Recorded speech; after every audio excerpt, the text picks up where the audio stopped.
Journey 2020. I'm Charles Morris. Welcome. Coming off the weekend. Hope all is well with you. As you know, we're trying to get ready for the Super Bowl and everything else. But did you ever adapt to the cold weather? Which a lot of people in the South, a lot of people as far as the Floridians, I loved it. I hope that we get some more, but I hope we get more rain.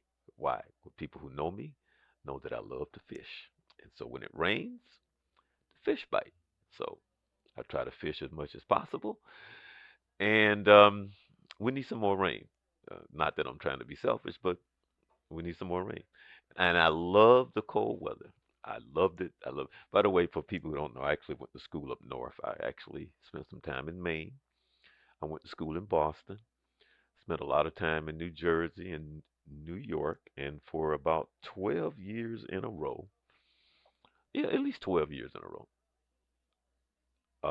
The day after Christmas, I am up in New York, and then I come back about 2 or 3 days after New Year's. I did that for like 12 straight years, and my connection up there moved back to Florida. So we still talk about it to this day, how we missed the times of that, being up there during wintertime, and that would compensate for my winter, which I was missing once I left the north. And so going through these little cold spells kind of bring me back to times when I was up north in the snow and all that other stuff. But one thing of it is that I went to school in Daytona as well. And the funny thing is when you run into tourists who come down from anywhere, like they may come from Canada, from all over the country, and they come like I've actually experienced it here in Orlando as well. So they come to Florida and one of those cold spell hits. And do you know that a lot of people actually believe that it's always 70 and 80 degrees in Florida and they don't know that it actually gets cold here? So when they come, they don't bring the proper attire to wear because they're ready to go out and they think that they can just go on the beach. And when they come and one of those cold spell hits, they were like, I don't understand. It gets cold. Like, it gets cold. Only it just lasts a couple of days and then it goes back up to the 70s, 60s, 70s, and 80s. And so, I want to say, I enjoy the cold weather. So, anyway, hope all is well and hope your teams have made it to the Super Bowl. But as you know, we've been doing this since 2013. My friend, who I've been working with for many years, Dr. John Robinson, clinical psychologist here in the area, came to me with this idea and the concept of the Journey 2020. We've been doing so, and I've been going solo now for about 6 years by myself. But originally, it was his idea, and the concept was his, and we used to do the show together for a period of time. And so, what are my topic for today? You know, here in the Journey 2020, as Dr. Robinson used to say, my old co-host, the journey is from me to you and from you to me, so we can try to reach a high level. And I love highlighting people, things, circumstances, and situations. And sometimes we get serious, and sometimes we're not so serious. But I want to feature something that I think is serious because a lot of people don't quite understand certain spirits in which we operate in. For those who know me closely and who watch some of my podcasts, because I have more than one, there's one other one that I have that I think is very powerful. It's called the Pastor's Roundtable. And it's been going on now for like 4 years. And I have grown so much from the things that I have learned from a spiritual standpoint and to see past my little shallow, small world, shallow self, and to see and better understand how God works His Word. And one of the topics that we did cover was called Takers and Givers. And people that are takers don't understand the givers because that's not in their spirit. That's not how they live. That's not how they think. That's not how they see. That's not how they feel. And that's real. And so there's kind of like a balance sometimes between the takers because they do sometimes some of them do kind of know how to give or do certain things, but there's some of them, and that's not what the show's about, who really don't understand how and why people do what they do. A lot of us are led by money. That's our God first, and we'll put that above God. And we try to justify our means because guess what? It's a blessing. And what we don't understand is a lot of times your blessing is not coming from God, which is another show. So we're not going to talk about that. But once in a while, you meet someone and they just stir the spirit inside of you, and you just sit there and you just listen and you observe and you watch them and you be like, see, there is a God and He does things magnificently, and we don't have to tie it into living at the top of the mountain. We don't tie it into what college you went to. We don't tie it into a paycheck and the name brand, whatever you may have, because we better understand the purpose and why God woke us up this morning. And it's so wonderful when you meet someone who has that type of spirit and you can have that type of conversation. So I invited someone on the show today, and I want you to hear her story. And for those who hear it, you may not understand it, but there are those who will hear this story and go, God is good. And when you understand your purpose, and just like on the pastor's roundtable, we had a topic on finding your gift versus living in your talent. Because your gift that God gave you is the gift that you have to serve Him. Many of us have great talent, but so many of us don't understand our gift. And so I think that she's going to share her gift today. So enough of me talking, right? So I'm going to bring her on and I'm going to let her introduce herself. And Miss Sharon Driver, how are you today? Thank you for joining the Journey 2020. How are you? I'm wonderful. Thank you for asking and thank you for having me on today. Well, of course, I have to. So, I am so intrigued and I just want people to hear your story, and because I, Okay. I I think that you can touch a lot of people who may not understand certain things and what drives you, but we need to start from the beginning and tell us, who were you as a little 3-year old? Where were you? Yes, yes, yes, yes. And that is the start of my life. I was born in February in St. Louis, Missouri, back in the 1968. Um, and that's where my life started. I was born there. My mother was traveling there to visit my father, my biological father. And that's where I was born, literally on a train. So um, when she got the coast to leave St. Louis, Missouri, back to Mississippi, she went. And that was the start of my childhood, growing up and being amongst family. My mother and father's first child. So that, needless to say, I'm the eldest. And that's where it all began for me. But I want you to just tell us, how did Sharon become Sharon? Okay. Well, I could start from right there. Sharon became Sharon. I grew up, like I said, on the Gulf Coast of Mississippi, Pascagoula, Moss Point area. Went to Moss Point High School there. But just let me just talk about how I became the Sharon Driver story. Being molested as a child started my story. From the ages of 10 to 13 years old, I was molested by my mother's living boyfriend. And I became pregnant from that molestation. Needless to say, that was the start of my life spiraling out of control. Um, when I tried to share what was happening with me to my mother, she did not believe me. This man was very manipulative. He had my mother manipulated in so many ways to where we were very detached from our family, aunts, cousins, uncles, grandparents. He kind of isolated us from the outside world, so to speak. Um, that was just the beginning. I then had a child from that molestation, Can and so did um my mother. no, I don't want to stop you from your story, but at what point did your mother realize just your story was true?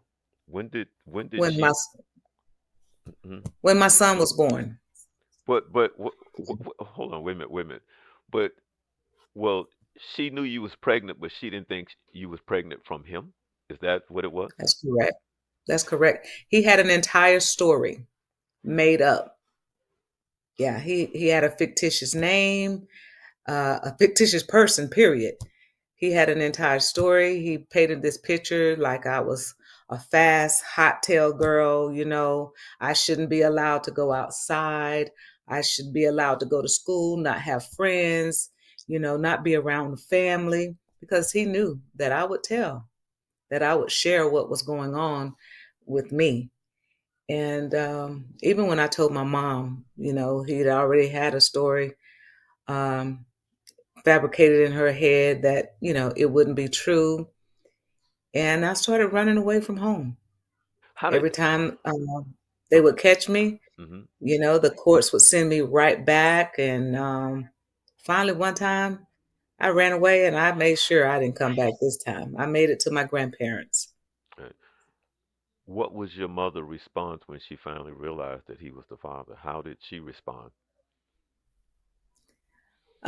She played this part like, it's sad to say that it was all my fault. She Mm. just pretended like she didn't know, wasn't aware, that sort of thing.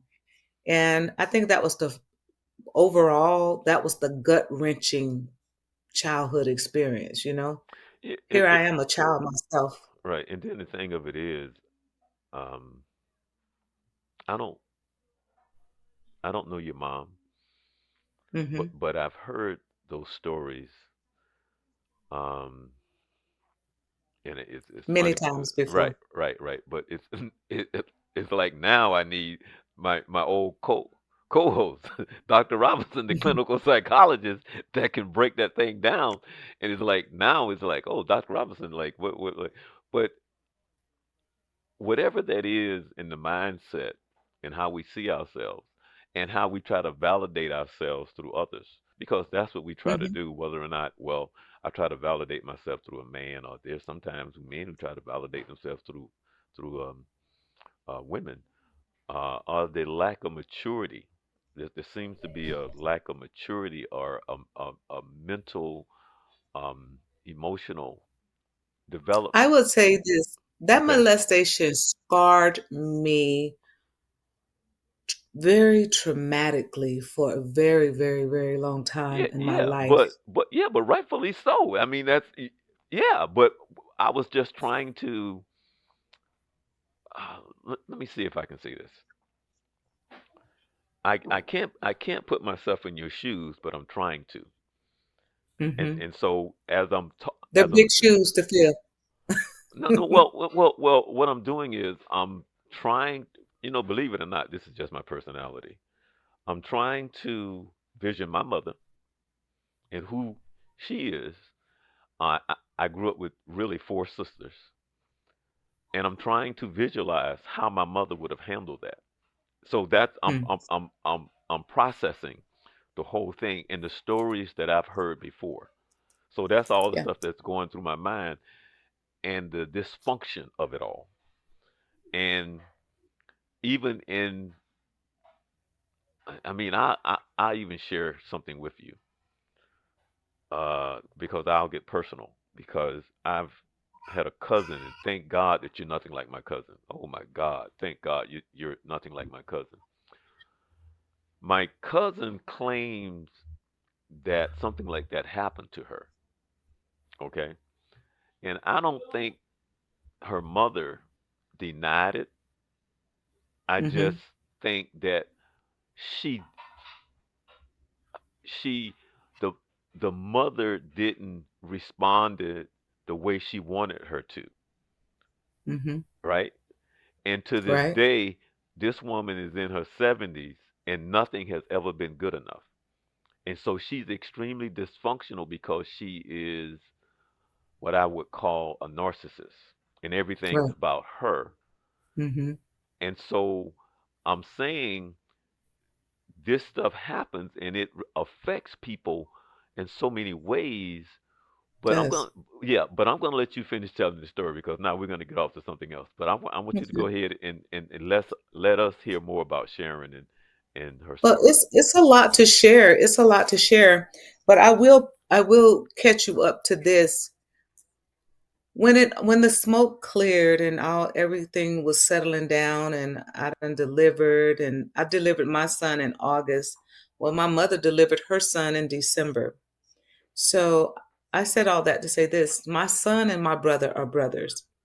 That within itself, growing up as a young girl, young lady, carrying that scar for so many years, and people around you, and I mean when I say people around me, meaning my family, knowing, that there's two children brought into this world within the same year, from the same man.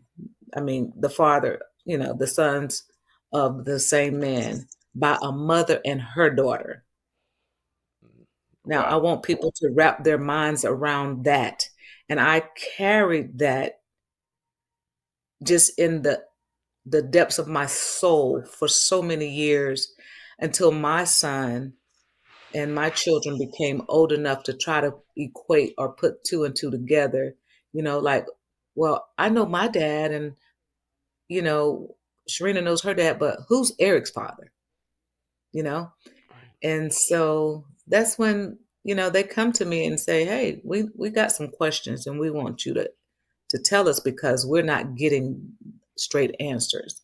So for so long, my mother even painted that same intimidating picture to my children.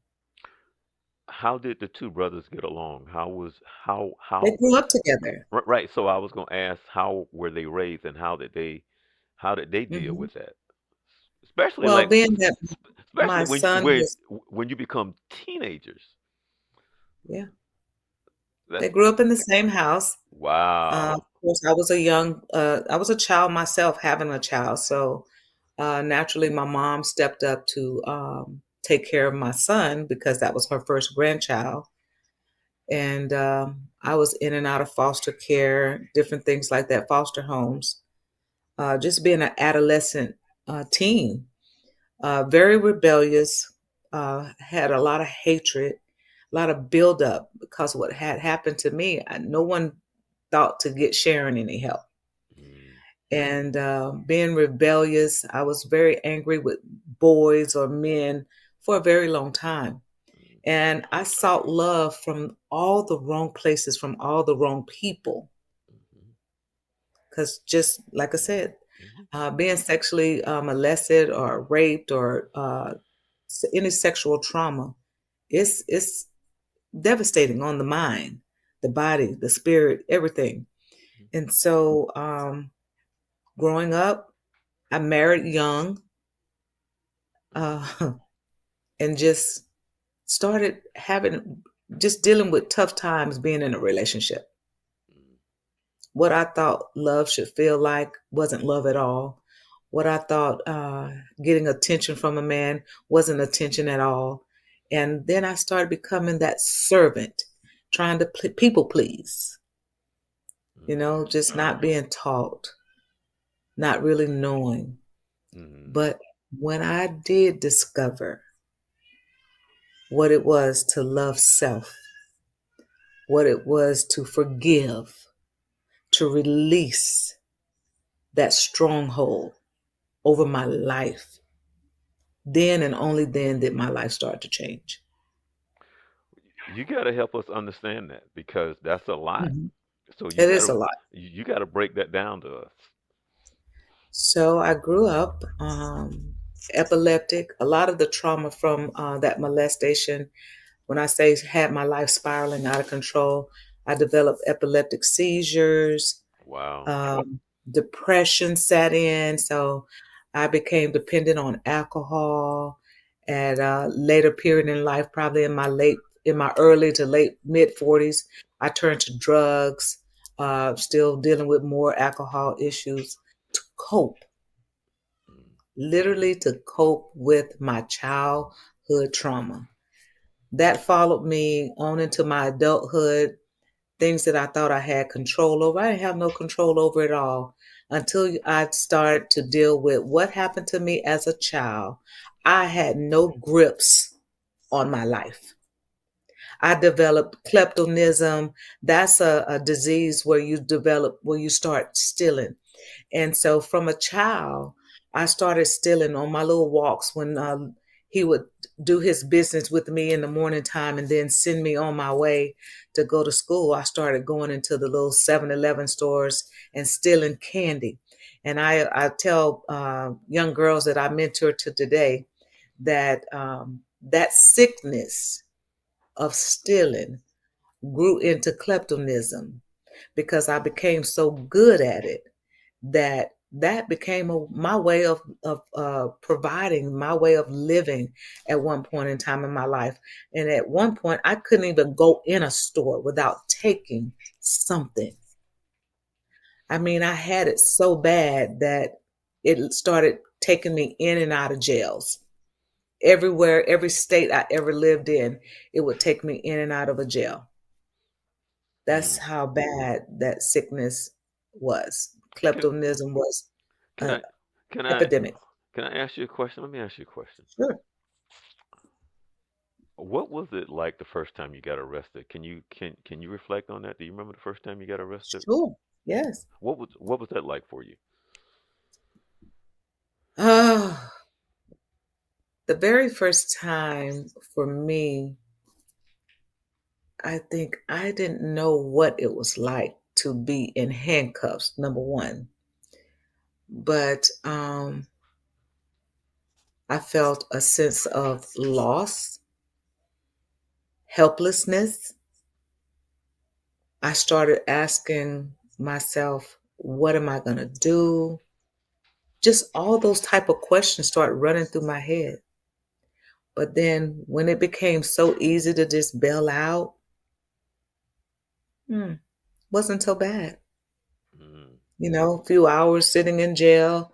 Um, Could you get out, of you go could again though. The time begins longer, that transaction starts to catch up with you and you go from 2 hours locked up, in a holding cell to 2 days, could that from been two a days to could weeks, that 2 months. could that been an escape for you as well? Yeah, it was. Okay. It was. It very much so was a time to reflect. I don't think it really hit me though until I was in there for more than 2 months at a time. Mm. hmm When it Wow. starts to become harder to get out, yeah, then it resonates. Mm. And Also, I will share this. It was the judicial system that really tapped into it's more to you just stealing. mm. Yeah. It was the judicial system because they saw that I was very smart. Um, Now I wouldn't even call it charismatic, but they did see that I was often a misfit. Why are you here? Right. Yeah. hmm And that's good to hear because uh I don't know if you're familiar with the Jack, which is downtown.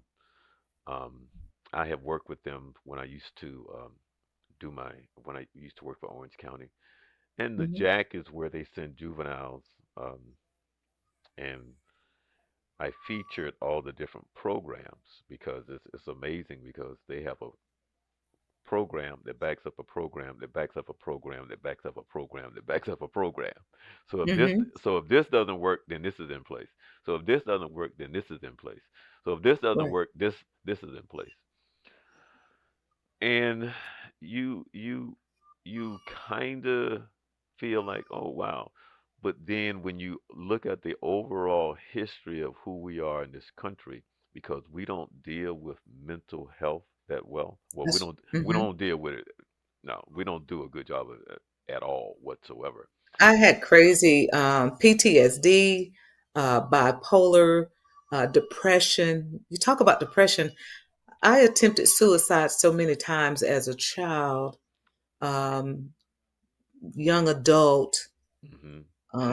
in my 30s, just several attempts to where I often wanted to just go to sleep and never wake up. Right. Yeah. And Nightmares, right, right, just right. thinking about, You know, when is this going to be over? right. Understanding that because I've been see people don't know, but only a few people that are close to me know that I've dealt with depression all of my life. And people every time I tell somebody, they go, "Oh, you had it Uh-huh. so you had it so well." Right, right. Right, right. And that's so. And a lot of times I see stuff and stuff happen, and they go, "I don't understand. How he did that, why he did that." And I go like, I understand. I I I Well, I could I tell you one thing that really um, was misleading mhm, in my growing up and things of that nature. I'm going to say this in a way, and then I'm going to break it down. I've okay, been blessed all my life. true that. Hmm. I've been blessed beyond what any man or woman could wrap their minds around. Now I'm going to break this down for you. I soon learned that my relationship with God have been with me from the very first time I was ever touched as a child. That hedge of protection that's always been over me had that's what saw me through so much. But I was also good at covering up my scars. Hmm. I was very good at um, being seen with the naked eye as though I had it all together, Hmm. or that everything was okay with me, that I was just good. I was okay. But what you could not see was what was going on mentally, what was Hmm. going on physically, what was really breaking me down, what was really tearing me up. But to look at me, you would think I had it all, that my life, my childhood was great, that I had good jobs, I always had nice homes, drove nice cars. You would never suspect that I was molested as a child, that my firstborn was a product of that. You just would not know. Talking to me, looking at me, being around me, you just wouldn't. But boy, listen here. The enemy was dealing with me. When would drink, I would drink and you wouldn't even know I was drunk. Hmm. When I started doing drugs, listen, no one ever in my family knew I did drugs. Hmm. I became so good at stealing the same way I became so good at covering up my scars. Wow. And so now I teach young women and young girls that it's okay to take off the mask, lower the veil, let the tears flow, and open your mouth and let your words out. I still utilize that same pattern for myself often when I get bogged down with something. Hmm. If I feel overwhelmed, if I feel like I'm losing sight of self, I just revert back to how I overcame my trauma. Um, did you ever have a talk with your mother about I what did. happened? I did. And I did. did she ever come to a place where you can have that type of conversation where there was something positive that came out of the conversation? Yes. As a matter of fact, when I got out of prison and my kids explained her version of what happened, but they knew it was more to it, is why we had this conversation. I went to her because I was livid. How dare you? It's one thing to deny, to not believe me, and then but it's another thing to lie to my children about what happened to me. Because I took what I carried your secret, for so many years. And here I'm covering for you and you still won't cover for me. Once Mm, I got through sharing what happened to me as a child, to my children, and to my brother, it was then that changed me and my mother's relationship. And not for the worse, but for the better. hmm so And so I do teach forgiveness. but what I'm asking, what was it that she said to you in reference to her recognition of what was placed in her mind? How did she finally acknowledge anything at all? She just put the blame on him. She just blamed him for how she felt, what she believed. She put it all on him. Wow. Yeah, she put it all on him.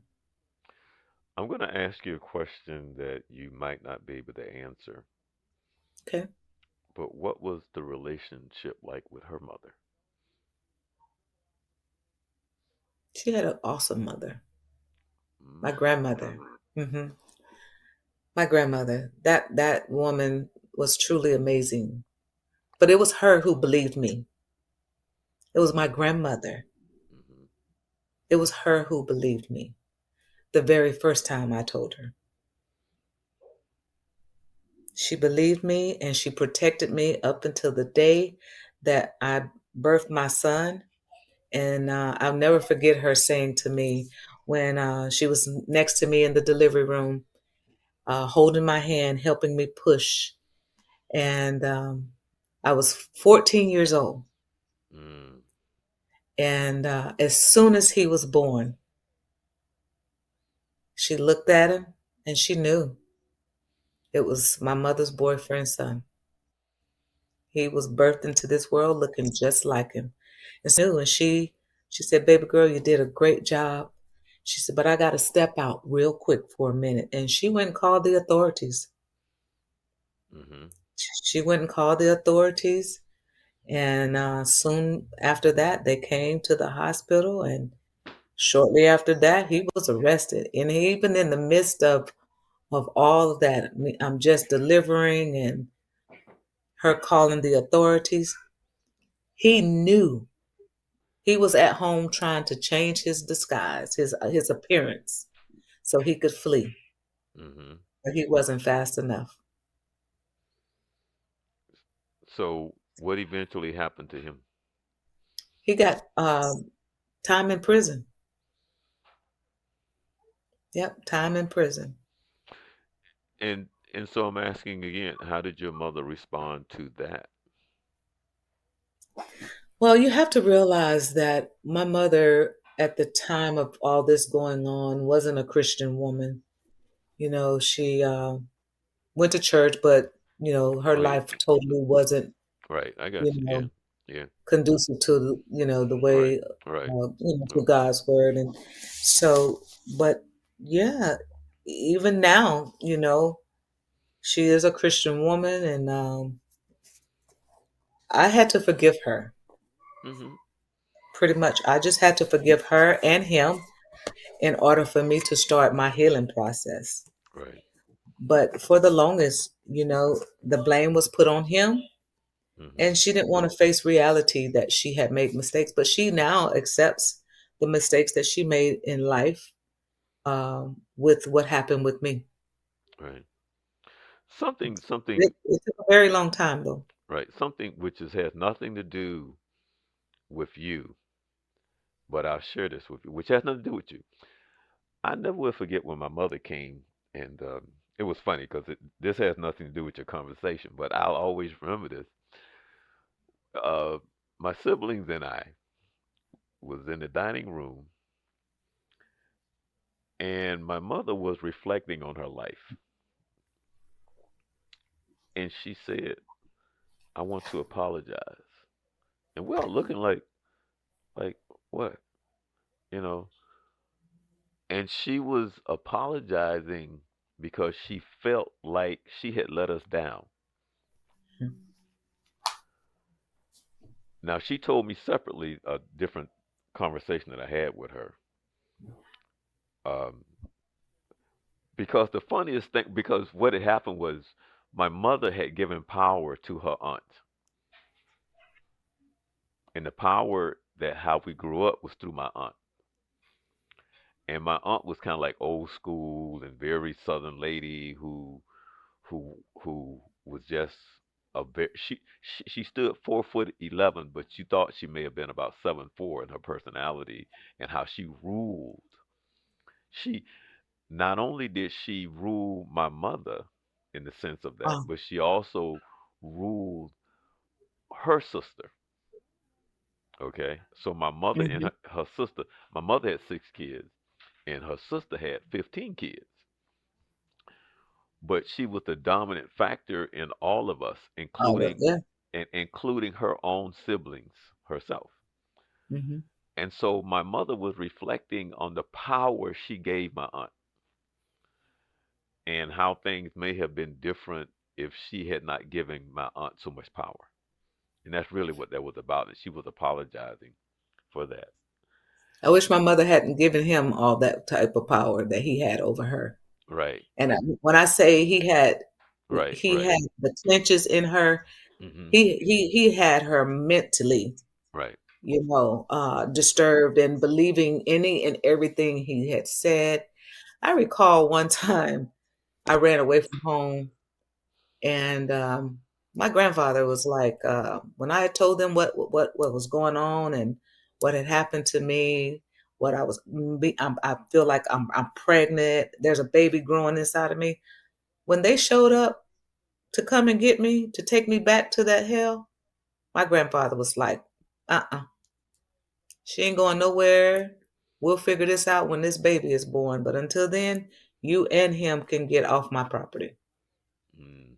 And that Wow. was my first security blanket Wow. where I could actually feel like I could rest or not feel like I got services to do the next morning before going to school. And I can concentrate on doing some homework, and I ain't got to worry about, walking to no store and stealing food to, soothe my pain. And yeah, childhood for me was no childhood at all. I don't wish it on no one. Well, I can't imagine. I mean, I I've don't wish it on no one. I've heard. Well, that's because your childhood was stolen from you. Yeah. It was stolen. Um, and that's one thing I can say is that uh,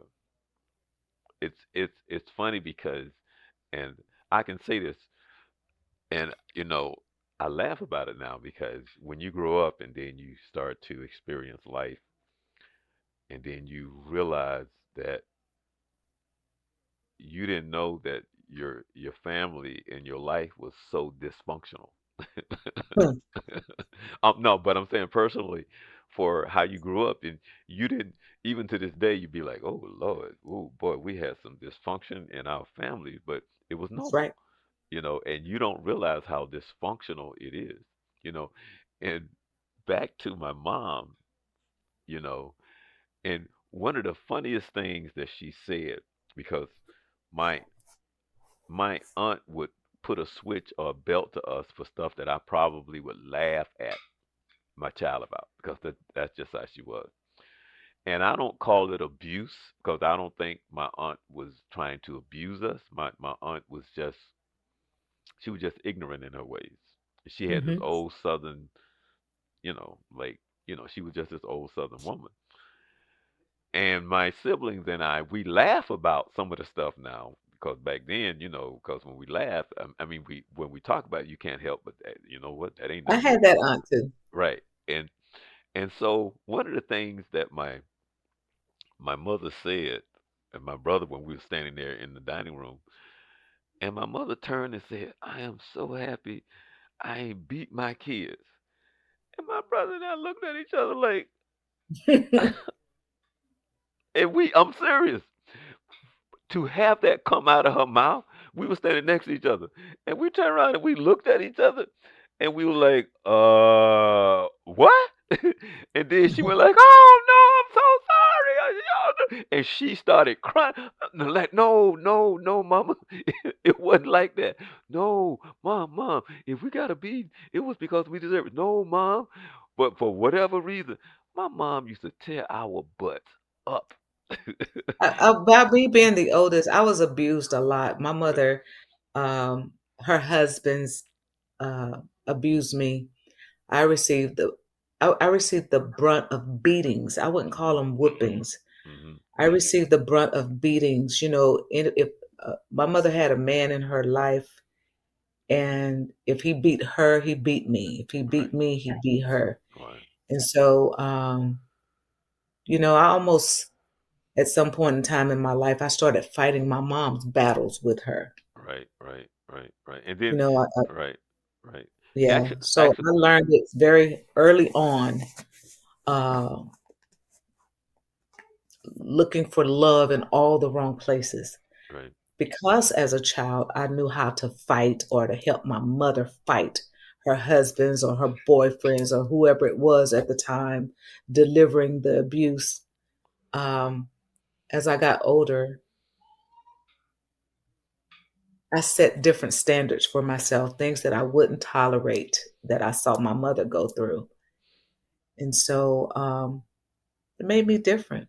Mhm. And I, I I stand affirm that I had a lot less tolerance to put up with things now in my adulthood than my mother put up with in hers. mhm. I vowed to be a different mother also than my mother was to me, to Mhm. my own children. And so here again, I can say today, Mhm. I thank God for being that hedge of protection because the things that I went through in my childhood now defines the woman that I am today.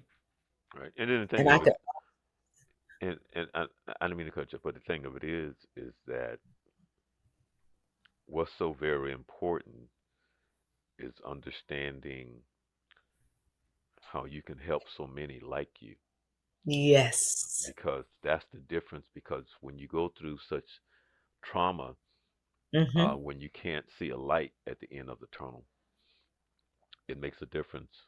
Because Yes. it's kind of like I try to explain to people. Uh, I won't get into it, but I just say it like this right here. When I do a youth summit, and over the years I brought in and have talked about many topics, and I understand my limitations. I understand that how it really works. Um, if I bring in certain speakers,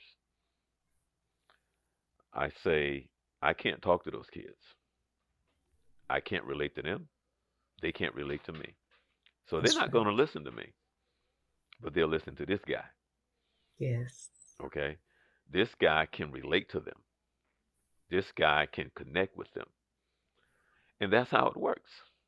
And I kind of, Charles, you just said you just said something that just makes so much sense mm-hmm, because I have a young lady that I just, and I could say I can use the word rescued.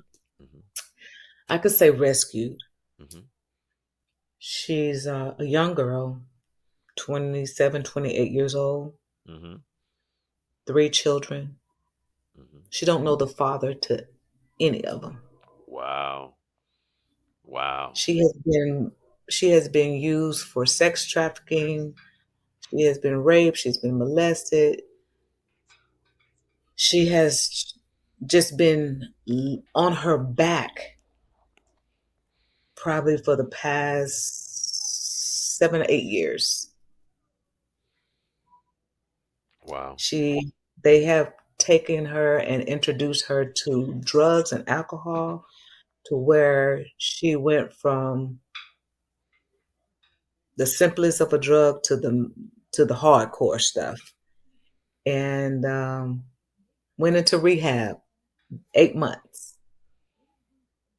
And within 2 weeks out, them same people got to wrap their hands on her again, and she was right back in the pit of what led her to rehab. I said that to say this: she's now in my boot camp, Mhm. and she don't even look like the same person I picked up, because we first mentally have to tap into what's going on upstairs. Mhm. And just talking with her and just showing her one little simple thing allowed her to open up, Mhm. speak it out of her mouth, let the tears flow, take the mask off, and just cry out and say what it is that she wants with her own life. Because she was at a point to where she wanted to give up too. Mm. And she said to me, Miss Sharon, and now she calls me Mama Sharon, I wanted to give up. I wanted to take my own life Mhm. because I was so tired of the men in and out of the hotel door, in and out of me, on top of me, doing this, doing that, and covering up her pain with the drugs. Mhm. Yeah. And then the thing of it is, this is a different topic, but you will understand it when I say this. Because earlier we were talking about the place in society when it comes to who we are, when it comes to um, do when you're arrested, a law enforcement, because they're not trained and because it's a money making business. That's right. And that's the part that people really don't want to talk about or admit to. The fact that it's a money making business. And I had the discussion because some sometimes things are just so blunt and clear of who we are in this culture in this country. I don't know. A while back, it wasn't that long ago, but did you see the man who was in the courtroom and he charged the judge and then he ran up and he jumped up on the and he Hmm. went after her, and then later on, of course, they sentenced him, and I know he got some real, some. Now Yeah, here's this guy who has all these mental issues, and it's obvious, been diagnosed, yeah, but that judge never once addressed him in that manner, yeah. because it's easier just to go give him the time than to deal with what normal person gonna do that. That's right. What person who think logically is gonna do some dumb, stupid stuff like that? Right. But it showed who she is in her job. It shows her mentality. It shows how she sees herself and how she sees others in that Hmm. powerful seat that she sits in. That's right. But our system has no place for him for help and understanding. Our system does not work in the sense to say, you know what, this guy got some mental issues that needs help. That's And right. help to him is just locking him up, go make money off of him, and send him away. That's the I answer. thank God that, yeah, That's the answer Judge. to his problem. Hmm. Seriously. And that's who we are in this country and this culture. Here again, if it had not been for the look that I presented when I got myself in trouble, when I would get locked up or when I would get caught for stealing. Let's just say when I would get caught for stealing. If it wasn't for the way that I carried myself, the book probably would have been thrown at me long, long, long time ago. Because I can't even I can't even count how many times I've been locked up for shoplifting. I would have been habitualized at a very young age, very Mhm. young age. But here again, the path that I have gone down, the things that I've encountered and gone through in my life has been for a moment such as today to be able to share with so many young girls and boys today, because now it's not just the young girls that are being molested or raped, so are the young boys. Mhm. So, but when I share my story and I tell the girls what has happened to me, Mhm. listen, the floodgates open, the words come out. It allows so many women to be themselves. It's like a sigh of relief that they have an outlet, someone that they can talk to, someone that they can relate to. And while I was in prison, I talked to so many women. It's how I started writing the program that I run today, my nonprofit organization, S&D Enterprises. But it was there in a very dark place that I started talking to so many women and they started sharing their similar story to my life. And yeah, if somebody had asked us why, if somebody had cared to get us tested or an evaluation, So, a psychological evaluation. yeah. So let me. I'm going to ask a crazy question, and I don't know if I can ask it correctly, but I'm going to ask it the best way that I can. When do you think that you started to process and have what you call some normalcy? you like just some normalcy. Well, the what and whatever that means. mhm. I'll tell you. I guess that's the best way I can ask it. I'll tell you. For me, some normalcy occurred in my life in my late 40s. I'll be 57 next month. So, some normalcy for me has been within the last 8, 9 years. Yeah, that's when I grasped some normalcy. But it was when I sought help for my own childhood trauma, Mhm.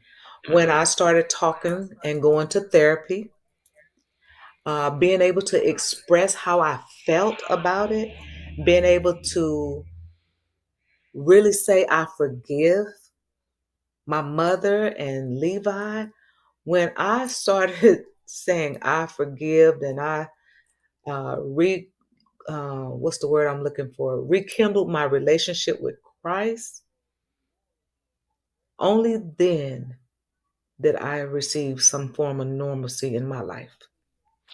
I'm gonna I'm gonna ask this question, and because I actually know the answer, but in the terms of what it means, how important is it for you for the forgiveness?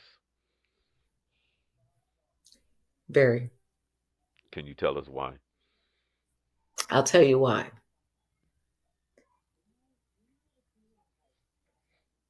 That stronghold was over my entire life, the majority of my life. I had so much hatred, anger, built up tension, frustration.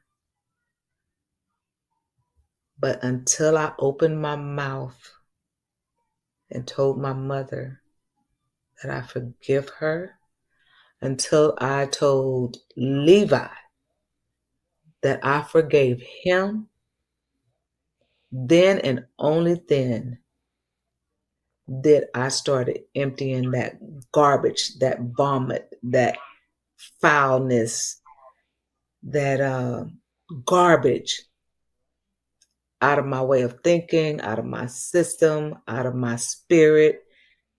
Yeah, you must forgive in order to relinquish those strongholds. The Um, Bible says, yeah. God's word is real. Mm-hmm. And that was the first thing I had to really I utilized my time in prison as a retreat more so than captivity. It Mm-hmm. was my refuge from the world. I often tell people in my story that the best time of my life was spent in prison. Mm-hmm. And people often look at me like, is you crazy? Nope. Mm-mm. But it was in prison where I was able to have my one on one time talking to God, um, surrendering myself, allowing Him to show me what my purpose is. Show me what you want to do with me. Show me what it is that you have called me to do. And that's exactly where it was discovered at in prison. Right. Well, Yeah. yeah. As a matter of fact, there should be a part two because guess what? We get to talk about what God called you to do. Yeah.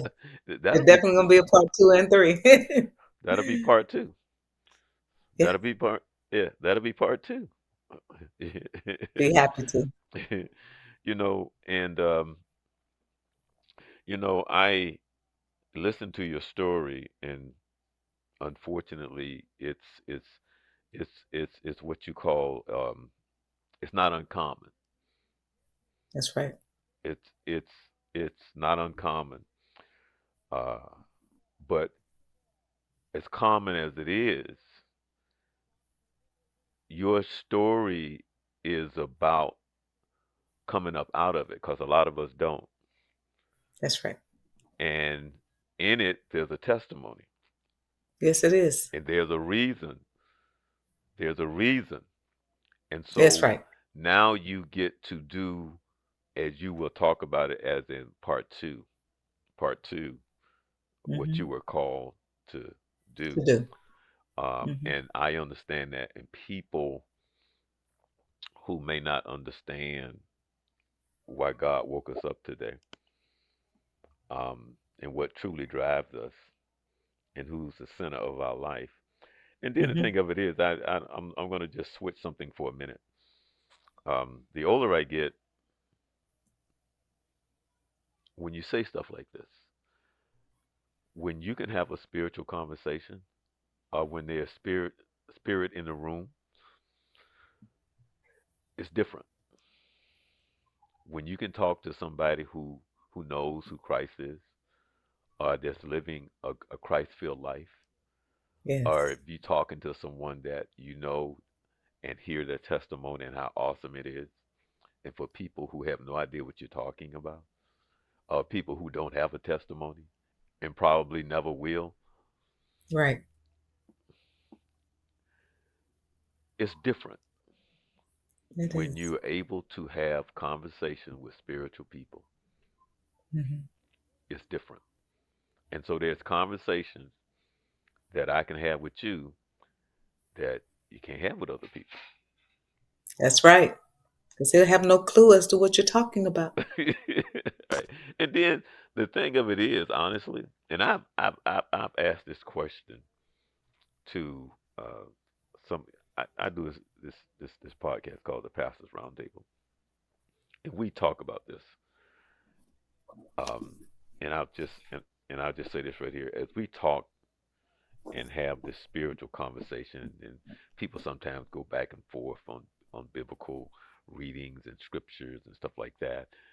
And what a lot of us who say we are God's people and we're reading the Bible, what a lot of people don't understand is things don't change until God reveals himself.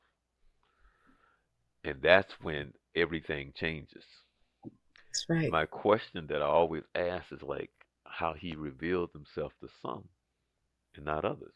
And that's the question. So it's like, okay, I what recall, I distinctly know the day that he revealed himself to me. I would I say it in my testimony so often, but it was so very clear also. Hmm.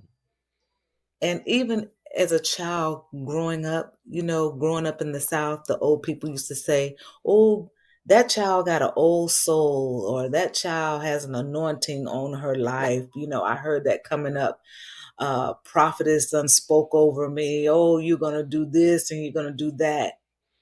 I'm about to be 57, and those things that they said when I was probably a little girl or a teenager or a young adult, it is showing itself today. So I'm so grateful for my relationship. The best one I've ever had in my life is with Christ. And so I can't wait to share in part two just what my purpose has been all this time. Hmm. Right. And it just like the first one is awesome, the second one is just going to be just as awesome because that's your life is awesome. Thank you. It's awesome. And so I just want to thank you for taking the time to come on the journey 2020, blessing us and helping us and letting people know God is real. He, He is. he- he's he's real. And I think what people will, like when you come back, people will find out more about your ministry and the super things that you and God are doing. The super things that you and God are doing. So we definitely want to hear more about that as well. I can't wait to share. I look forward to answering any questions anybody may have or taking some one on one sessions with anybody that may need the services. Well, you got to let us know because the services that you provide. Somebody may be hearing this and may need your services, and how is it that we can get in contact with you? Well, definitely. The name of my company is S&D Enterprises, CDC Incorporated. My address is 1310 West Colonial Drive, Suite number 8, Orlando, Florida, 32804. And the office number is 407 341 9431. And Hmm. you can reach out to us Monday through Friday, 9 to 5, and weekends is on call. I get you. Well, thank you so very much for taking the time to come on the journey 2020. Thank you so You much know, for having me. we really appreciate it, and we're looking forward to having you back on the show again. Part two. All right, all right. Thank you so very much. And that Thank is that is Miss Driver, Miss Sharon Driver. She is taking the time to come and share with us her story, and that's what the Journey 2020 is about, helping us to grow. And as Dr. Robinson would say, my old co-host, my friend, I shouldn't call him an old, but my friend, Dr. John Robinson, clinical psychologist, the journey is from me to you, from you to me, so we can reach a higher level. And that's what we try to do here at the Journey 2020.